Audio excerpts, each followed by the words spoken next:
비트코인 22K 한 5% 가까이 올랐습니다. 드디어 21K를 뚫었고 22K까지 올랐는데 비트코인 가격이 오른 게 뭐 좋지 않죠. 지금 우리 관심사는 따로 있죠. 이더리움이 많이 올랐어요. 많이 올랐습니다. 벌써 200만원까지 올라왔죠. 이더리움. 그리고 이더리움 클래식이 29,000원 3만원 가까이. 우리 코인이슈 포트폴리오 좀 잘하고 있습니다.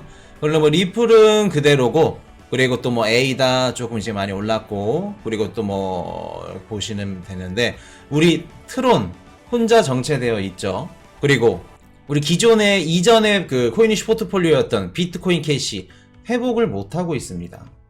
회복을 못하고 있어요. 비트코인 캐시 담는 분들 계실 겁니다. 자, 알고랜드 뭐 크게 회복을 못하고 있고, 스텔라도 마찬가지고, 알케미페이도 뭐 비슷합니다. 폴리곤 15%, 지금 거의 한 60% 이상이 상승을 했죠. 폴리곤. 그래서 요거 폴리곤에 대해서 오늘 말씀을 드릴 건데, 자, 정리를 한번 해드릴게요. 자, 미국 증시 좋습니다. 반등장이 나왔죠. 반등장이 나왔고, 우리 코인 시장도, 자, 일단 롱 비율부터 보시면 롱 65% 많이 빠졌죠. 슛 34%입니다. 그래서 슛이 좀 그 비중이 30% 넘어간다. 그렇게 되면은 슛도 스퀴즈 나오면서 또 한 번에 말아 올릴 수 있다는 거, 그거 말씀을 드리고, 비트코인도 지금 굉장히 많이 올랐어요. 전체적으로 이더리움이 특히 많이 올랐죠. 1,500달러 못 기다리고 팔았더니 다음날 엄청 올랐어요. 익절하셔도 좋아. 익절하셔도 좋은데 항상 내가 100만원을 갖고 있으면은 바로 던지는 게 아닙니다. 100만원을 무조건 던질 때도 분할로, 그리고 줄 때도 무조건 분할로 대응을 하셔야 돼요, 시장에. 자, 이렇게 말씀을 드리고, 자, 시작할게요. 미 국채가 혼조, 블랙아웃 기간 앞두고 5년 기대 인플레이션 하락. 자, 이런 기사들이, 자, 여기서 나오는 게 뭐냐? 기대 인플레이션 하락했다고 말이 나오죠. 지금 블랙아웃 기간이 뭐냐면, 우리가 이제 7월 28일 날 연준에서 금리 인상이 있죠. 연준 금리 인상이 있습니다. 6월 16일 날 금리 인상 0.5% 때렸고, 그리고 이번에 뭐 100bp 간다, 아니다, 연준에서 연준 의원들이 나와가지고 아니야, 75bp 때릴 거야, 이런 식으로 시장을 달래줬죠. 달래주면서 어떻게 됐어요? 증시가 반등이 나왔습니다. 반등이 나왔고, 지금 반등하고 있는 게 이제 시장이 어떻게 판단을 하고 있냐면, 지금 상승을 보고 야, 이거 찐 반등 아니냐? 진짜 상승장 아니냐? 그리고 알트들 막 많이 올라가지고, 폴리곤, 이더리움 클래식, 우리 코인이슈 방송 보시는 분들은 좀 더 아쉬워할 수도 있겠다. 이제 이해가 됐네. 좀 그래요. 생각을 하니까 좀 더 이해가 되는 것 같아. 왜 그렇게 아쉬워했냐? 자, 여기 트론 빠져야 됩니다. 수정을 못했어요. 지금 트론 대신 어떤 코인이 들어가야 되는데, 알트코인이 지금 여기다 또 넣으면은 또 알트코인 죽으실까봐 못 넣고 있어요. 일단 여기 트론 빠져야 되고, 지금 코인이슈 포트폴리오가 총 9개입니다. 9개인데 폭등한 게 지금 여기 다 들어가 있어. 폴리곤, 또 뭐 들어가 있어요? 이더리움 클래식, 이더리움. 거의 적중률이 뭐 30% 가까이. 그렇다 보니까 포트폴리오 저거 좋은데, 좋은 거 알고 있었는데 못 주었으니까 아쉬울 수는 있겠다. 그렇게 그 생각은 드는데, 자, 보세요. 우리가 지금 이제 반등장이 나왔다고, 뭐 이제 상승장이 나왔다고 하는데, 우리가 찐반이라고 볼 수가 없는 게 뭐냐면, 아직 비트코인 가격이 많이 올라가지 않았어요. 이런 것들을 말씀을 드려야지. 자, 벌써부터 이게 시그널을 이렇게 드리면 너무 빠른데. 브라보님, 많이 아쉽다는 게 어떤 게 아쉽냐요? 어떤 게 아쉬우신가요? 알트를 못 주우셔서? 알트를 못 주우셔서 아쉽나요? 못 주었는데 가니까. 자, 이게 폴리곤이 상승을 한다고 미리 한 달 전부터 괜찮네요. 자, 가겠습니다. 다시. 폴리곤이 한 달 전부터 폭등할 거다, 60% 70% 오를 거다, 이거 미리 알고 있었던 분 계실까? 아무도 몰랐습니다. 코인이슈도 모르고. 물론 좋은 코인이고 코인이슈 포트폴리오에서도 그래서 제가 이전 방송에서 폴리곤 한번 말씀을 드렸었죠. 시바이누 코인 말씀드리면서 이게 제가 그때 방송을 하면서 참 느꼈던 게 뭐냐면 시바이누 코인을 제가 작년에 그런 방식으로 수익을 냈다고 말씀을 드렸었는데 시바이누 코인을 사신다고 좋다고 그러신 분들이 계셨어. 못 담았다 그래서 아쉬워할 거 단 한 개도 없습니다. 단 한 개도 없어요. 어차피 또 가격 우리가 원하는 가격 올 겁니다. 기다리시면 되는데 왜 그렇게 30% 40% 올라왔다 해서 자 그러면 지금 30% 올랐다 쳐. 지금 57% 올랐어. 그럼 여기서 그 익절을 100% 다 익절을 하실 생각인가요? 100% 익절한다고 쳐. 그러면 그 습관 어떻게 갈까? 그 습관 항상 말씀드리는데 제가 투자하면서 조급해 하시면 안 된다. 수익 보고 단기적인 수익 보고 그거 아까워하면 안 된다 말씀을 드렸었는데 그때 말씀을 드릴 때는 맞아 조급해 하면 안 되고 욕심내면 안 되고 게으르면 안 되고 근데 막상 이렇게 장 오면은 사람이 또 마음이 달라져. 급하게 가실 필요 없어요. 이미 비트코인 담아도 지금 수익률이 당연히 다른 그 알트보단 낮지. 근데 폴리곤 자 50% 이상 상승한 코인 뭐 이더리움은 저희 17.5K 때 조금이라도 주우셨죠. 주우셨으니까 그렇다 치고 자 뭐 리플 11% 별반 차이 없습니다. 알트나 비트나 뭐 다 똑같이 폴리곤만 57% 뭐 아발란체 22% 요런 식으로 폴리곤 하나만 이렇게 지금 크게 상승을 했어요. 이더리움 클래식이랑. 자 그러면 알트코인들이 이렇게 많은데 폴리곤이랑 이더리움 클래식 두 개 하나 딱 잡는 거 굉장히 힘들죠. 자 정리 한번 해드리고 자 100bp 파격적인 금리 인상에 나서지 않을 것으로 예상되면서 미 국채 수익률이 엇갈렸다. 국채 금리가 좀 빠졌다는 겁니다. 빠졌다는 거예요. 국채 금리가 좀 빠졌다는 것은 뭐예요? 달러가 어느 정도 주춤 어느 정도 달러 강세가 가라앉았다. 그렇게 보시면 될 것 같고 지금 우리 10년물 뭐 2년물 계속해서 뭐 장단기 금리 역전은 막 나오고 있는 상황이고 우리가 진짜 지금 어떤 상황이냐면은 4월 달만 하더라도 장단기 금리 역전이 처음 나와서 뭐 쇼크가 어떻고 그냥 정치나 뭐 경제 방송들 다 장단기 금리 역전 얘기했습니다.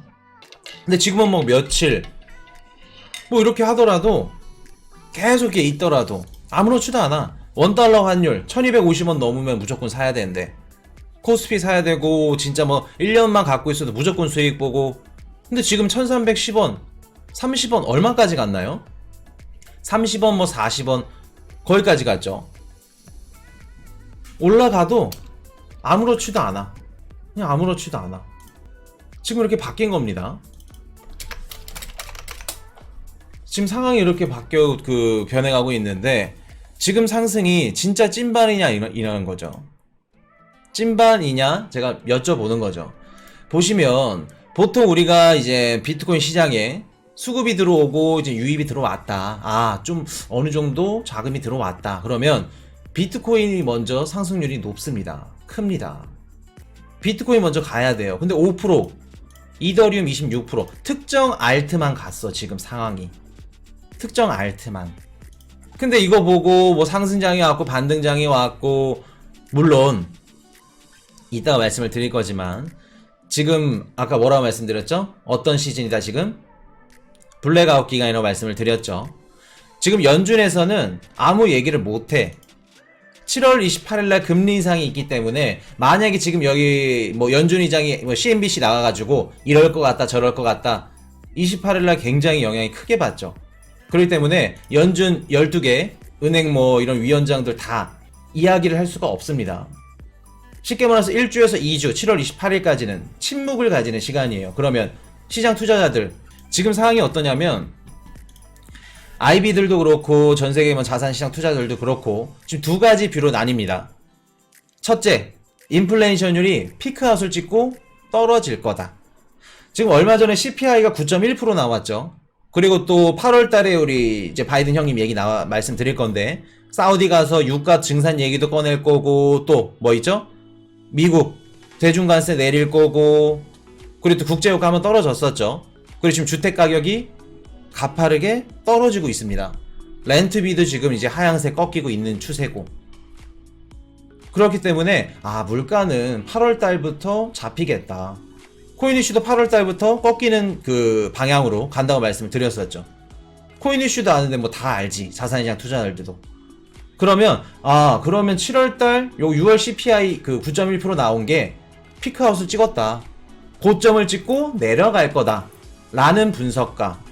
그리고 아니다. 반대로 지금 경기 침체 우려가 아직도 있으니까 장단기 금리 역전이 지금 나오고 있고 원달러 환율이 1,300원이 넘었어. 캐나다 굉장히 잘 사는 국가인데도 불구하고 금리 인상 1% 때렸네. 캐나다가 금리 인상 1% 했다는 게 왜 중요하냐면 캐나다가 하면 누가 해야 돼요 또? 나머지 국가들? 한국이고 나머지 아시아 국가고 다 그런 식으로 갈 수밖에 없다는 겁니다. 빅스텝이든 뭐 자이언트 스텝이든. 지금 거시적 경제가 그렇게 안 좋은데 경기 침체지 라는 뷰가 지금 나뉘고 있는 겁니다. 근데 자산시장에는 어떤 게 좀 더 무게추가 기울었다?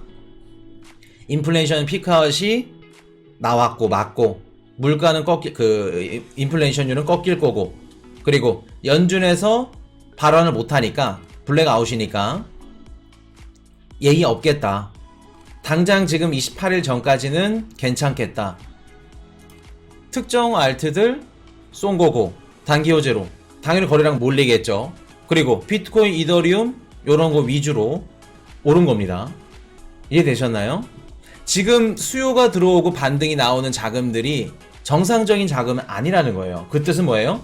휘발성, 단기적으로 끝날 확률이 굉장히 높다. 막 댓글로 코인 이슈니 뷰 안 바뀌었나요? 분석이 안 바뀌었나요? 막 궁금하신가 봐. 안 바뀌었습니다. 그대로예요. 코인 이슈 뭐 물론 틀릴 수도 있지. 근데 그대로입니다. 제가 바뀌면 바뀐다고 말씀드리는데 그대로예요. 지금 상승장 진짜 뭐 많이 싸서 막 30K 넘어가고 막 그럴 확률 진짜 많이 줘도 30%, 20%, 20-30% 나머지 70% 비중은 하락에 더 둬야 된다. 자, 그렇게 보시면 될 것 같고 지금 단기적으로 들어오는 수요일 확률이 높다고 말씀을 드렸었죠. 왜?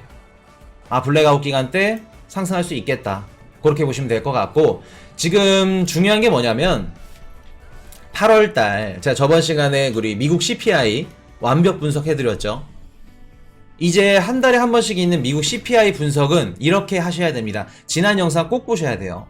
우리 미국 CPI에 미국 주택 가격이 포함된다고 말씀드렸나요? 아니면 안 된다고 말씀드렸나요? 안 된다고 말씀을 드렸죠.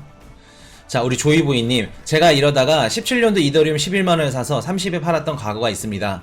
자, 조이보이님이 잘못된 점이 뭘까? 17년도에 11만원에 사서 30만원에 팔았으면 이더리움 한 개당 거의 한 19만원 수익을 본 거죠.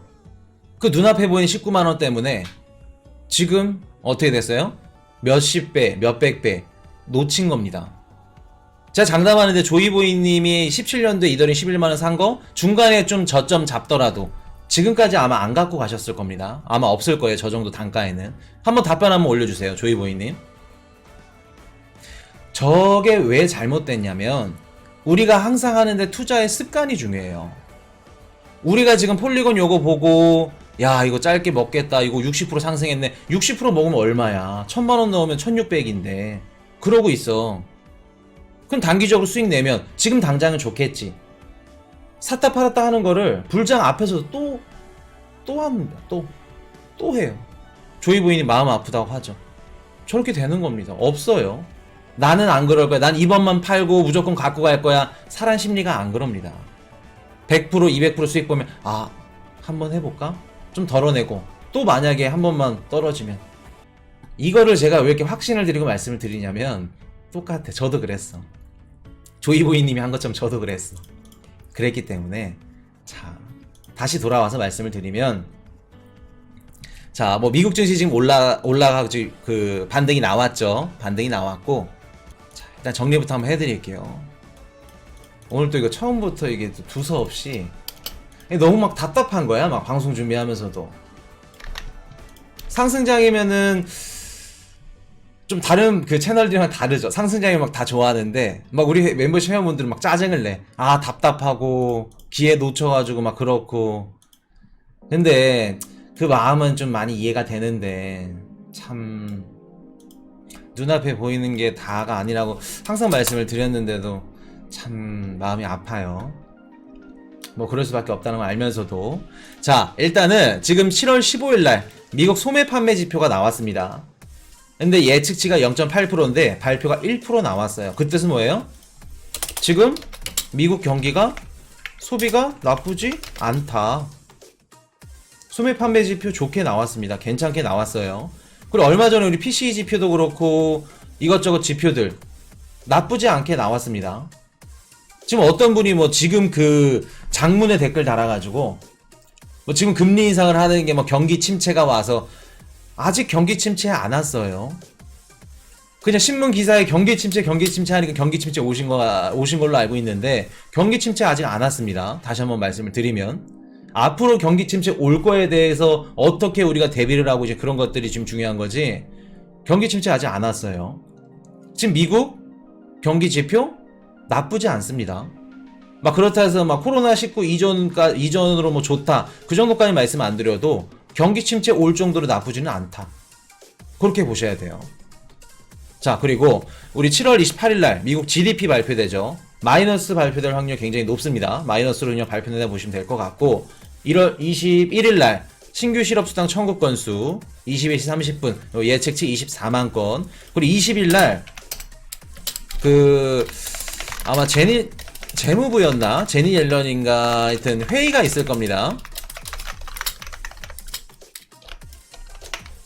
아마 재무부일 거예요. 그래서 20일날 요거 회의에서 이제 이런저런 시그널들이 좀 나오겠죠. 해보고 7월 19일, 29일 유로존 CPI 예측치 8.6%, 8.8% 그런 식으로. 자, 브라보니 죄송할 거 아닙니다. 브라보니 같은 분들이 많아요. 근데 그분들이 잘못됐다는 게 아니야. 당연히 그래. 코인이슈도 그랬으니까. 그건 잘못된 게 아닙니다. 자, 7월 29일 근원개인 소비지출 물가지수 예측치 4.8%. 그리고 8월 5일 미국 비농 고용지수 37,200건 이전이 이렇게 나와서 이번 달은 7월 28일날 미국 금리 인상이 있죠. 그리고 그 전까지 무슨 기간을 말씀드렸죠? 블랙아웃 기간이다 말씀을 드리고. 자, 미국 기업들 실적 발표. 자, 7월 18일날 뱅크 오브 아메리카, 골드만삭스, IBM 오늘부터 이젠 들어갑니다. 실적 발표. 코인이슈가 말씀드렸던 EQ 어닝, 뱅크 오브 아메리카, 골드만삭스, IBM, 넷플릭스, 존슨앤존슨, 로키드 마틴. 화요일날 넷플릭스가 발표되는데 좋을까 안 좋을까? 넷플릭스 실적 발표. 달러가 강세인데 넷플릭스 좋을까 안 좋을까? 그리고 코인이슈 가족분들, 테슬라 좋을까? 자, 수요일날 테슬라, ASML, 에버트, 7월 21일날 AT&T, 아메리칸 에어라인, 7월 22일날 트위터, 아메리칸 익스프레스, 버라이즌 커뮤니케이션 이런 것들. 일론 머스크 트위터 뭐 인수한다 안 한다, 계속 뭐 소송한다 뭐 한다. 트위터 당연히 보이죠. 일단 EQ 어닝은 물론 달러 강세로 인해서 또 좋을 수 있는 기업들은 있겠죠. 당연히. 그렇기 때문에 주식 같은 경우 뭐 이제 상승하는 게 있으면 또 하락하는 게 또 있듯이. 근데 대부분 보시면 안 좋게 나올 거다. EQ 어닝은. 그래서 EQ 어닝 쇼크 있을 수 있다 말씀드렸죠. 그렇기 때문에 7월 18일부터 이제 시작입니다. 이제 시작이에요. 그렇기 때문에 뭐 상승장이 오래 간다 뭐 한다 일희일비하지 마세요. 일희일비하지 말고 현재 상승하는 이유 뭐라고 말씀드렸죠? IB들 지금 분석은 어떻게 나온다? 인플레이션이 피크아웃 찍고 떨어지고 있다. 그리고 아니다, 경기 침체다. 두 가지 분석으로 나뉘는데 지금 연준 블랙아웃 기간 때문에 어떻게 됐어요? 야, 그래도 연준에서 발언 안 하는데 75bp 얘기했잖아. 그래도 롱이지, 상승이지. 특정 알트들로 지금 수요가 몰렸다. 비트코인으로 뭐 물론 몰렸지만 그렇게 말씀드리면 될 것 같고, 일단은 단기적으로 올라가는 상승이 단기적으로 들어온 수요 확률이 굉장히 높다, 크다. 자, 보시면 이더리움 클래식 폴리고 뭐 많이 올라서 좋죠. 만약에 하락한다 그러면 많이 올라간 만큼 그만큼 또 빠집니다. 결국 우리가 마지막에 보는 그 가격은 똑같아. 저점 똑같아. 다른 코인보다 물론 낫겠지만 거기서 거깁니다. 뭐 좋고 안 좋고 뭐 아쉬워요 할 필요 단 한 것도 없어. 이해되셨죠? 자, 그리고 8월부터 인플레이션이 꺾일 건데 다이나믹하게 꺾이진 않을 거다. 왜 그렇게 말씀을 드렸죠? 한꺼번에 바로 이렇게 뚝 떨어지진 않을 거다 말씀드렸던 이유. 렌트비, 지금 렌트비가 꺾이는 추세입니다. 미국. 우리 또 샌프란시스코 주택가격도 좀 떨어졌고 렌트비도 좀 꺾이는 추세라서 어떻게 된다? 미국 임대료를 6개월마다 수집을 한다 그래요. 그렇게 되면 뭐 무조건 6개월 뒤에 반영 뭐 이렇게는 뭐 말씀을 드리기는 힘들겠지만 최대 6개월 정도 잡았을 때 지금부터 뭐 전월이라던가 이번 달부터 주택가격이나 뭐 렌트비가 꺾였다. 주택가격은 아니죠. 렌트비가 꺾였다. 그러면 6개월 뒤에 반영이 된다는 겁니다. 최대. 그러니까 쉽게 말해서 우리가 임대료 가격이 오르는 것이랑 실제 소비자 물가에 반영되기까지 시차가 발생된다고 말씀을 드렸죠. 시차가 있기 때문에 8월 달에도 렌트비가 드라마틱하게 꺾이지는 않는다. 그렇게 되면 그 CPI가 빠르게 이렇게 꺾이지는 않는다. 그렇게 보시면 될 것 같고, 일단은 8월달 우리가 좀 뭐라 그럴까 기대해볼 만한 것들. 8월 3일 오펙 플러스에서 증산 기대해볼 만합니다. 이따가 이제 바이든 사우디 그 빈살만 만나가지고 하는 얘기 이제 지금 해드릴 건데 8월 3일날 오펙 플러스 그리고 대중관세 일부 인하한다. 지금 움직임 보이고 있죠. 요것도 기대를 해봅니다. 근데 대중관세 일부 인하 이런 것들로 인해서 진짜 인플레이션율이 확 꺾일까? 대중관세는 자, 이래서 이게 정치를 알아야 되는 게 뭐냐면 대중관세를 일부 인하한다 그래서 인플레이션율에 영향을 물론은 끼치겠지. 근데 그렇게 크게 영향을 끼치진 않습니다. 그럼 바이든은 뭐 하는 걸까? 대중관세를 왜 일부 인하하는 걸까 지금? 이래서 경제적인 것보단 정치적인 접근을 하셔야 된다는 거예요. 지지율을 올리는 겁니다. 지지율 올리는 거예요. 우리 미국의 중서부 판벨트 지역의 농민들 지지율 얻어야겠죠. 지지율을 얻어가는 겁니다.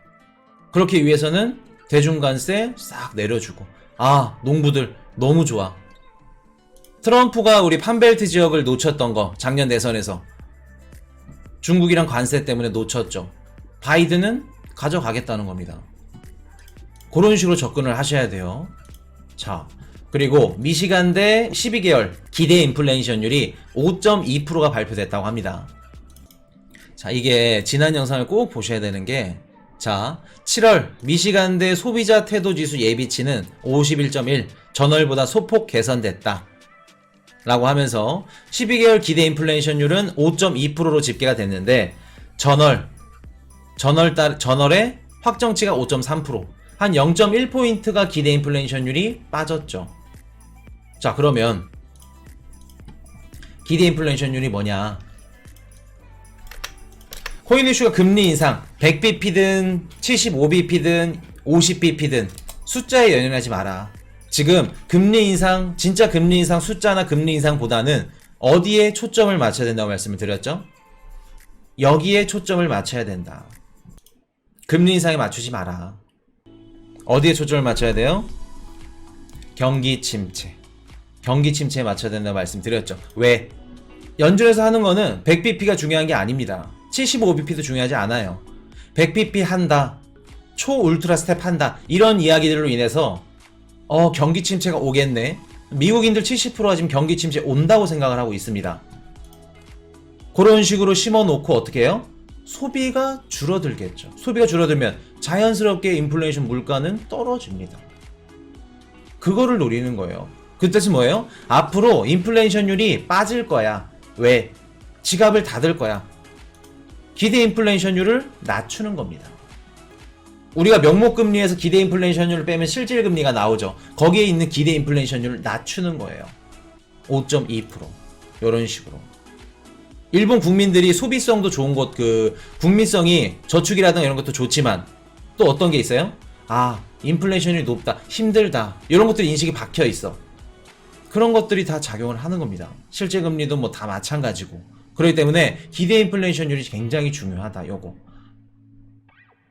요게 지금 떨어졌다. 그럼 어떻게 돼요? 국채 금리도 같이 빠지면서 빠지는 거겠죠. 이해되셨죠? 경기 침체, 기대 인플레이션율에 초점을 두셔야 된다. 포커스를 맞춰야 된다. 그렇게. 자, 요즘 사람들 돈은 잘 안 씁니다. 말씀하시죠. 자, 한 가지 그냥 번외로 한번 말씀을 드릴게요. 오늘 이게 첫 번째 영상 인트로 때 너무 많은 걸 지금 말씀드리는데, 우리 폴 볼커 형님 아시죠? 키 2m 2cm. 우리 1970년대 80년대 연준의장 하셨던, 금리를 20% 가까이 올리셨던 뒤집어지는 형님. 어떻게 인플레이션율을 잡았죠? 폴 볼커 형님이. 폴 볼커 형님이 금리를 잡은 인플레이션율을 어떻게 잡았어요? 우리 도마도 재배자님 금리 인상으로 잡았죠. 기준금리를 20% 가까이 올렸습니다. 금리를 올려서 잡은 게 아니에요. 폴 볼커 형님은 뭘로 잡았을까? 물가를. 총 매일 소지. 권총을 이렇게 항상 소지하고 다녔다고 합니다. 폴 볼커가 그 물가를 잡은 게 어떻게 잡았냐면, 기업들이 다 쓰러지면서 물가가 잡힌 겁니다. 그렇기 때문에 폴 볼커가 지나다니면서 키가 2m 2cm인데도 불구하고 막 권총을 들고 다녔어. 기업들이 왜 죽었을까? 기업들이 어떻게 돼요? 생산 라인을 구축을 못하고 고용도 안 돼. 기업들이 나가 떨어지니까 어떻게 돼요? 국민들도 소비가 안 되죠. 기업들이 다 떨어져 나갔고 국민들이 다 다쳤기 때문에 물가가 잡힌 겁니다. 그런 식으로 보시면 돼요. 우리 폴 볼커 형님이. 그렇기 때문에 금리 인상을 한다 해서 무조건 물가를 잡는다, 그렇게 접근을 하시면 안 돼요. 제일 중요한 건 뭐예요? 금리 인상도 금리 인상이지만 소비에 달려있다. 기업을 죽이든 국민을 죽이든 소비가 줄어들면서 물가가 잡히게 되는 구조입니다. 그럴 때 폴 볼커 그냥 뭐 기사나 이런 것들 어쨌든 간에 금리를 인상을 했기 때문에 기업들을 이제 칠 수 있었고, 그런 것들 이제 뭐 그런 것들이 다 맞물렸지만, 디테일하게 들어가면 금리 때문에 물가가 잡혔다라는 말은 50은 맞고 50은 틀린 얘기예요. 이해되셨죠? 그럴 정도로 기대 인플레이션율이 굉장히 중요하다. 경기 침체 이런 것들 심어주고, 자, 그렇게 보시면 되고, 지금 반등장은 일시적으로 들어오는 반등장의 확률이 굉장히 높다. 그렇게 말씀을 드릴게요. Hey, I got a confession. Been losing all momentum. Just because it's easy, well, that don't make it better.